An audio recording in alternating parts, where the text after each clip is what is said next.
پیارے بچوں، اب کہانی سنو میں آج میں آپ کو ایک کہانی سناؤں گی، بھیڑ اور بھیڑیں۔ ساتھیوں، ایک جنگل کے بڑے حصے پر بھیڑیوں کی حکومت تھی اور دوسرے چھوٹے حصے پر بھیڑوں کی حکومت تھی۔ اکثر دونوں میں کسی نہ کسی بات پر لڑائی ہو جاتی۔ بھیڑیے خونخوار اور طاقتور تھے، اس لیے بھیڑوں نے اپنی حفاظت کے لیے کتے پال رکھے تھے۔ جب بھیڑیے ان پر حملہ کرتے تو یہ ان کتوں کا مقابلہ کرتے اور انہیں بھگا دیتے۔ کتوں کی وجہ سے بھیڑیں محفوظ تھیں۔ جب بھیڑیوں اور بھیڑوں کو آپس میں لڑتے ہوئے ایک مدت گزر گئی تو جنگل کے چند دوسرے بڑے جانوروں نے بیچ میں پڑ کر دونوں میں صلح کروا دی۔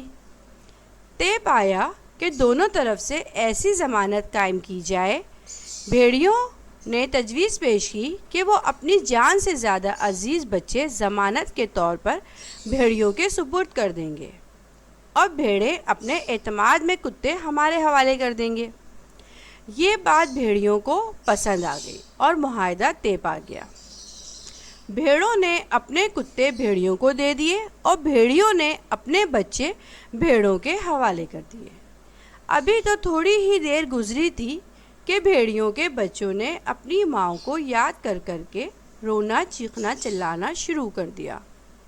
ان کی آواز سن کر بھیڑیے دوڑے دوڑے آئے اور غصے میں بھیڑوں سے کہا، تم نے صلح کی خلاف ورزی کی ہے، آخر ہمارے بچوں کو کیوں مار رہی ہو؟ بھیڑیوں نے ایک زبان ہو کر کہا، نہیں جناب، ایسا نہیں ہے، یہ تو خود ہی چیخ پکار کر رہی ہیں، انہوں نے ہماری نیندیں حرام کر دی ہیں۔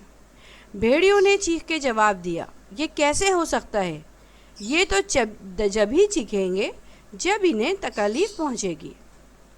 یہ کہہ کر انہوں نے فوراً معاہدہ توڑ دیا اور مل کر بھیڑیوں پر حملہ کر دیا۔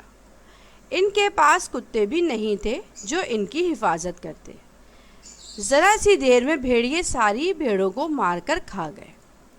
یہ انجام ہوا اپنی طاقت کا ناجائز استعمال کرنے کا۔